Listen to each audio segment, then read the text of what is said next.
Bonjour à toutes et à tous, est-ce que vous connaissez l'Empire byzantin? Pour ceux qui ne le sauraient pas, l'Empire byzantin, c'est cet empire qui régna sur la Grèce, l'Anatolie et les Balkans durant l'entièreté du Moyen-Âge qui se finira d'ailleurs, pour beaucoup d'historiens, avec la chute de ce même empire byzantin face aux Turcs en 1453. Pour le petit savoir inutile, je vais vous expliquer que l'Empire byzantin ne s'est pas limité à ces trois régions durant son existence. Il s'est en effet étendu jusqu'en Italie, en Afrique du Nord, et les Byzantins ont globalement touché à pas mal de coins de l'Europe. Ils ont été assez envahisseurs les Byzantins, mais on reverra ça juste après. Mais vous ne devez pas être très nombreux à savoir que l'Empire byzantin, en réalité, n'existe pas. Là, vous allez me regarder avec vos gros yeux, me faire quoi? Mais qu'est-ce qu'il me raconte celui-là? En fait, le nom Empire byzantin est un nom de convention qu'on donne aujourd'hui à cet empire.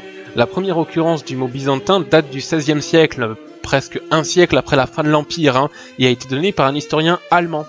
Ce mot byzantin servait donc à désigner l'empire romain d'Orient. Mais il faut savoir quelque chose, les byzantins ne se considéraient absolument pas comme ça. Ils se voyaient même pas comme les héritiers de Rome. Pour eux, ils étaient Rome.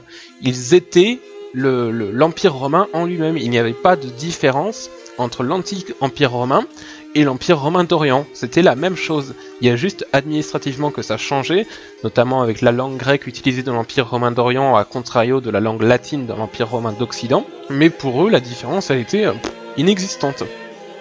C'est pour ça que les Byzantins se sont montrés globalement assez envahisseurs, parce qu'ils cherchaient à remettre la main sur l'entièreté de l'Empire romain, et notamment l'Europe occidentale, l'Espagne, l'Italie et Rome en elle-même, pour retrouver leur ancienne capitale.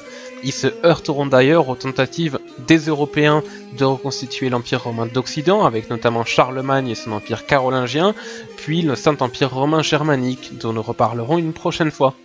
Donc, rendons à César ce qui est à César, et désormais vous ne les appellerez plus byzantins, mais vous les appellerez romains, parce que c'est comme ça qu'ils se considéraient vraiment, et parce qu'ils étaient membres de l'Empire romain, et non pas de l'Empire byzantin. Merci à toutes et à tous d'avoir regardé cette vidéo jusqu'au bout. Si elle vous a plu, n'hésitez pas à mettre un pouce bleu, à vous abonner, voire à partager la vidéo sur les réseaux sociaux. N'hésitez pas non plus à me suivre sur ma page Facebook, le lien est juste dans la description.